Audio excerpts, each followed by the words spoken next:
इस वक्त की बड़ी खबर आपको बता दें, ऑपरेशन कालनेमी पर सीएम धामी का बड़ा बयान सामने आया है। धर्मांतरण कानून के बाद ऑपरेशन कालनेमी 2 दिन में 60 लोग पकड़े गए हैं। इसके साथ साथ उन्होंने कहा कि देवभूमि की डेमोग्राफी बदली जा रही थी, देवभूमि का अस्तित्व मिटाने नहीं देंगे। उत्तराखंड के फैसले देश के लिए लाभकारी, सनातन को चोट पहुंचा रहे थे ये लोग। तो देखिए धामी की ओर से ये बड़ा बयान।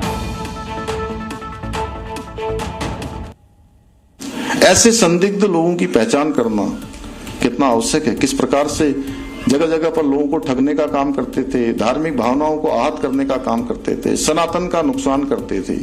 आने वाले हमारे जो श्रद्धालु हैं, जो हमारे भगवान के भक्त हैं, हमारे यहाँ आस्था श्रद्धा से आते हैं, उनकी आस्था श्रद्धा को भी ठेस पहुंचाने का काम करते थे।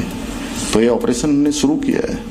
हमने कहा हम किसी भी कीमत पर देवभूमि का जो मूल स्वरूप है, उस मूल स्वरूप को, ऐसे देवत्व को जो अभी हमने जागर के माध्यम से यहाँ हमारे सामने प्रस्तुत हुआ, किसी भी कीमत पर हम उस देवत्व को यहाँ पर कोई नुकसान नहीं होने देंगे। ये हमारा संकल्प है।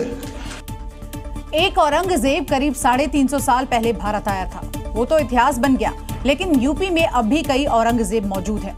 इन्हीं औरंगजेबों को सीएम योगी ने बेनकाब किया और बताया कि ये गैंग आखिर कैसे औरंगजेब की तरह सनातन धर्म को खत्म करने की साजिश रच रहे हैं, लोगों को लालच और भय के जरिए धर्म परिवर्तन के लिए मजबूर कर रहे हैं। सीएम योगी ऐसे औरंगजेबों को जड़ से मिटाने की बात कहते हुए दिखाई दिए। कैसा कालखंड रहा होगा जब उस समय औरंगजेब जैसा क्रूर और बर्बर शासक रहा हो। और यूपी में आज का औरंगजेब है जमालुद्दीन उर्फ छांगुर बाबा, जिसने पैसों का लालच देकर डरा धमकाकर लोगों का धर्मांतरण करवाया। बाकायदा इसके लिए विदेशों से फंडिंग भी मिली। हिंदुओं में, ब्राह्मण में, क्षत्रिय में, सिखों में, अन्य ओबीसी जातियों में, अनुसूचित जाति जनजाति के लोगों को कैसे धर्मांतरित करना, सबके रेट उसने तय किए हुए थे। विदेशों से उसमें धनराशि आ रही थी। आप सोचिए 100 करोड़ से अधिक का ट्रांजैक्शन अब तक उसके 40 खातों में प्राप्त हुआ है। जमालुद्दीन, जिसने नाम बदलकर छांगुर बाबा के नाम से नई पहचान बनाई, वो कोई और नहीं बल्कि औरंगजेब की सोच का ही वारिस है, क्योंकि देश में धर्मांतरण वाली सोच औरंगजेब ही लेकर आया था। परिस्थितियां बदली लेकिन उद्देश्य एकदम साफ है। परिस्थितियां बदली है, उद्देश्य उनका वही है जो उस समय था। हाँ, काम का तरीका उन्होंने बदला है। मुख्यमंत्री ने छांगुर बाबा पर हुई कार्रवाई का जिक्र करते हुए कहा कि हम समाज को टूटने नहीं देंगे, राष्ट्र विरोधी, समाज विरोधी तत्वों को चकनाचूर करके रहेंगे। तो एक तरफ छांगुर बाबा की तुलना योगी ने औरंगजेब से की, वहीं दूसरी तरफ योगी फोर्स ने छांगुर को लेकर सनसनीखेज खुलासे किए हैं। मास्टरमाइंड छांगुर बाबा और जलालुद्दीन ने धर्मांतरण की बड़ी साजिश रची और बातचीत में सीधे शब्द नहीं बल्कि कोड वर्ड का इस्तेमाल करता था। और अब यूपी एटीएस की जांच में इस नेटवर्क के तौर तरीके और इरादे खुलकर सामने आ चुके हैं। छांगुर की कोड वर्ड की डिक्शनरी से लेकर हर चाल अब डिकोड हो चुकी है। तस्वीरें देखिए, लगता है जैसे कोई बुजुर्ग की सीधा साधा इंसान हो, लेकिन यही चेहरा असली कहानी से बहुत दूर है। यह है छांगुर बाबा उर्फ जलालुद्दीन, जिसके दिमाग में शातिर चालों की पूरी स्क्रिप्ट भरी है, जो धर्मांतरण की साजिशों को कोडवर्ड में चला रहा था।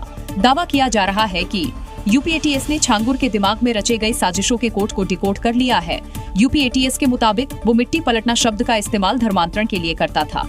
जिन लड़कियों का धर्मांतरण करवाया जाता उन लड़कियों को प्रोजेक्ट कहा जाता था और लड़कियों को मानसिक रूप से प्रभावित करने के लिए अपने सहयोगियों से काजल शब्द का इस्तेमाल करता था। और दर्शन शब्द का मतलब होता था छांगुर से लड़की को मिलवाना।